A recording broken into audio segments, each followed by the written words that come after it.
We've discussed the sexualisation of children a number of times on this program, and each time we do, it seems more and more parents are becoming increasingly incensed. It's such a disturbing concern. A Senate inquiry was set up to look into the issue.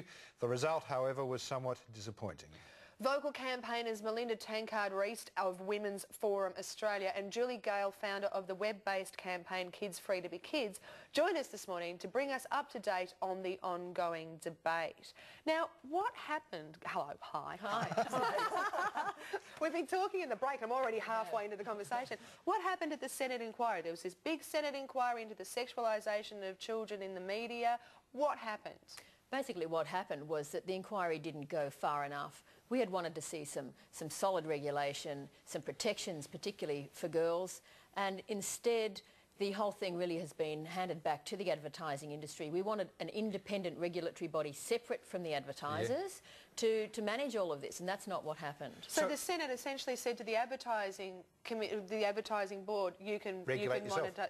Oh, because they do a wonderful job. Self-regulation, and the very body that came in for so much criticism in the lead up to that inquiry is the same body that's now been handed back the task of improving things, and unfortunately we don't have that much faith that they're the ones to do the job. Also, it would seem to me, in terms of, since we're talking about advertising, it would seem to me that it's important for advertisers to attract controversy. Well, that's their job. Their job is to push the envelope and get noticed, because there's so many advertisements at the moment, and outdoor billboards, for one, we don't have any choice about, and it's a voluntary code of conduct, by the way. So, you know, the advertisers don't even have to pay attention to any rules. And if they're regulating themselves and they're advertisers, let's say, they probably understand, oh, we understand what you're doing. Controversy is good.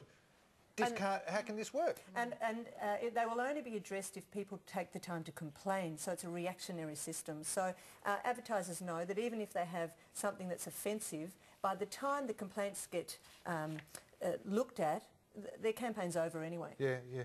It seems to me that, and as I said in the introduction, each time we talk about this, and we've had both of you on before, each time we talk about this, we are inundated with concerned parents.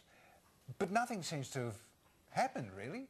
Look, we're not going anywhere, are we? I think we've worked very hard. We've worked very hard to raise the issue amongst child development experts are on board. The Australian Psychological Society is very vocal and put in submissions to the Senate. What bothers Melinda and I and others working so hard is that it seems that the senators took more attention of media academics than they did, and industry members, than they did with our peak bodies like the Australian Psychological Society. And also parents. Well, yes, it seems to me that they're listening to themselves and to the experts they've hired, then they're actually listening to the community that they represent. That's correct, and the research is very solid now. We know that 1 in 100 girls in this country has anorexia, 1 in 5 are bulimic.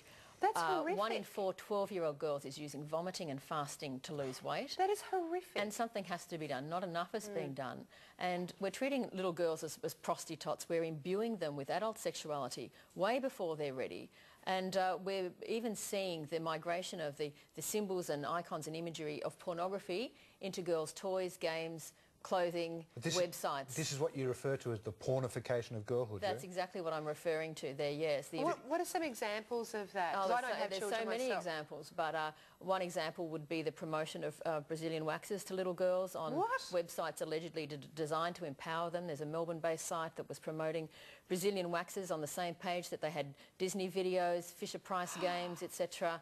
The type of clothing that little girls are expected to wear, the dances they're expected to do, the kind of CDs that are marketed to them with sexy kind of tunes, sexy dance moves. These little girls are expected to be thin, hot and sexy before they even know what the ramifications of that might be. And it's very difficult for them to ignore these messages, because what happens too is all their peers are receiving the same messages. So it almost gets to the point you can't... You almost have to be part of this, otherwise you're ostracised from your peers. And then you look at the information in young girls' magazines. The publishers said to the Senate inquiry that they don't include any sexualised editorial advertisements, and we know for a fact that that's not true. You know, they have wallpapers for mobile phones that say things like, sex, when it's good, it's really good, and when it's bad, it's still pretty good. And you know, and what age is this marketed to? Well, supposedly the publishers say to 16-year-olds, but we know that 7, 8, 9, 10-year-olds are reading these young girls' magazines. They have comments like, "I'm a good girl trapped in the body of a slut." I mean, whose child Dolly needs to read that? also recently instructed girls in how to perform oral and anal sex and hand jobs without saying... Sorry?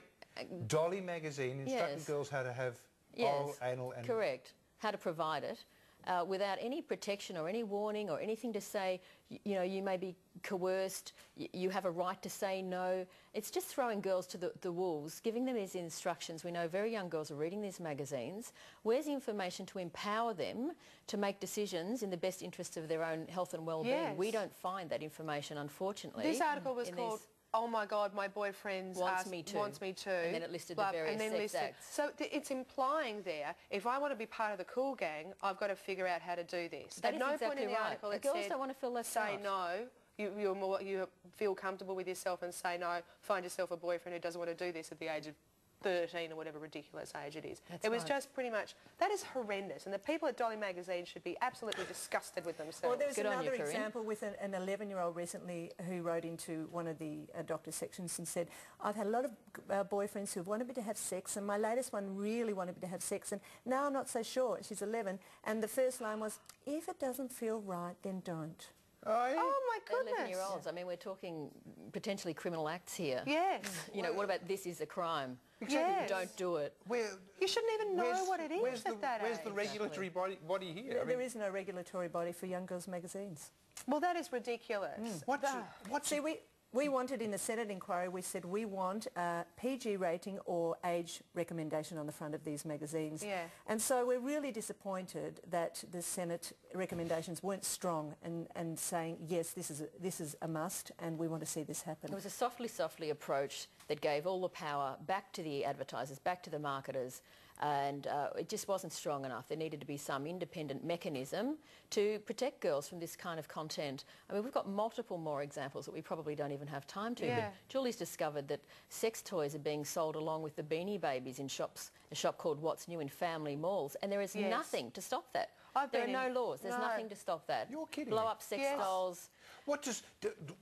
Do we know, does this necessarily lead to problematic sexual behaviour later in life? That's certainly what the research is indicating, that children are being exposed to material that they're not developmentally equipped to process or to understand. And child psychologists and doctors in hospitals are talking about seeing more and more children acting out sexualised behaviours that are completely inappropriate to their ages, and they're finding that extremely disturbing, what little children know about that they may not have known about previously. And this is the most important thing. It's not just a bunch of parents who are upset. It's got nothing to do with whether we as adults find it tasteful or not tasteful. No. It's about what is the harm to our children. Yes. And the child development professionals are saying there is harm, there is enough research to say that there's harm, we need action. And it's not like, you know, I want to ask you now, so what can parents do? Well, we're really, parents can't do anything. We're very undermined in our attempts. I mean, that's an easy thing to say to, well, parents need to do a better job and they need to pull the reins in, and it's not as simple as that, unfortunately. You can't turn off a billboard. No. Driving their kids to school. They can't turn off the billboard. You can't stop someone else bringing a copy of Dolly magazine to school. You can't that's right. stop. Parents need help. Parents are doing it tough. They're trying to make good decisions. They're trying to raise healthy, resilient children, but the culture is against them. So we do need more help from government, from the regulatory bodies, to help parents do a better job, because it's just too hard at the moment.